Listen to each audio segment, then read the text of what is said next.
সাবেক প্রধানমন্ত্রী বেগম খালেদা জিয়ার জানাজায় সাধারণ মানুষের পাশাপাশি আলেমদের উপস্থিতি এবার বিশেষভাবে চোখে পড়েছে। অথচ রাজনীতিবিদদের জানাজায় এমন দৃশ্য খুব বেশি দেখা যায় না। এর কারণ কি? খুবই গুরুত্বপূর্ণ প্রশ্ন। সাবেক তিনবারের প্রধানমন্ত্রী বেগম খালেদা জিয়ার জানাজায় সাধারণ মানুষের পাশাপাশি আলেম ওলামা, মাদ্রাসার ছাত্রদের উপস্থিতিটা বেশ উল্লেখযোগ্য ছিল। এর অন্যতম বড় কারণ আমি মনে করি যে বেগম খালেদা জিয়া ব্যক্তিগতভাবে তিনি ইসলাম প্র্যাকটিস কতটা করতেন বা করতেন না সেটা তো আমরা সেভাবে জানি না, কিন্তু একটা বিষয় খুবই পরিষ্কার, সেটা হলো আমরা আমাদের শৈশব থেকে বেগম খালেদা জিয়াকে দেখে আসছি যে তিনি কখনো আলেম ওলামা বা ইসলাম বা কোনো ধর্ম এগুলো নিয়ে কখনো নেগেটিভ কটূক্তিমূলক বক্তব্য অথবা আপনার এদেশের মানুষ ধর্মপ্রাণ তাদেরকে সংক্ষুব্ধ করে কোনো কথা বলতে তাকে কখনো শোনা যায় না। অথচ তার দলের কোনো নেতাদের কোনো কথা দেখা গেছে ওলামা ইকরাম আঘাতপ্রাপ্ত হয়েছেন বা খোঁচা মেরে কথা বলেছেন, কিন্তু তিনি এই কাজটি কখনো করেননি।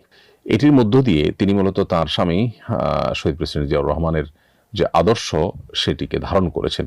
এই একটি জায়গায় তিনি অন্য অনেক থেকে পৃথক হয়ে গেছেন। বাংলাদেশের ইতিহাসে যত শাসক এসেছেন, এই শাসকদের মধ্যে খালেদা জিয়ার এই একটা জিনিস, অর্থাৎ ওলামা ইকরামের প্রতি শ্রদ্ধা, দিন এবং ধার্মিকদের প্রতি শ্রদ্ধা, তাদেরকে কখনো অবজ্ঞা অবহেলা না করা কিংবা তাদেরকে কখনো অপমান না করা, খোঁচাখুচি না করা, এই একটা বিষয়ের কারণে তিনি সাধারণ দিনদার মানুষদের কাছেও বেশ গ্রহণযোগ্য মানুষে পরিণত হয়েছেন।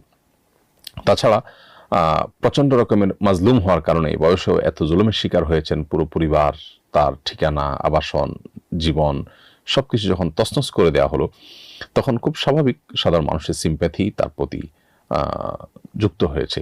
আবার সময়টাও রাইট টাইম ছিল।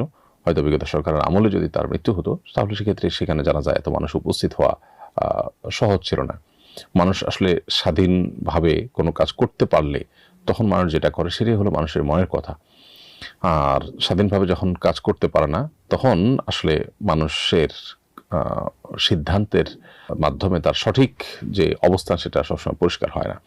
যাই হোক, তো বেগম খালেদা জিয়ার ভুল ত্রুটি আল্লাহ তাআলা মাফ করে থাকে, আল্লাহ তাআলা জান্নাতবাসী করুন দোয়া করি।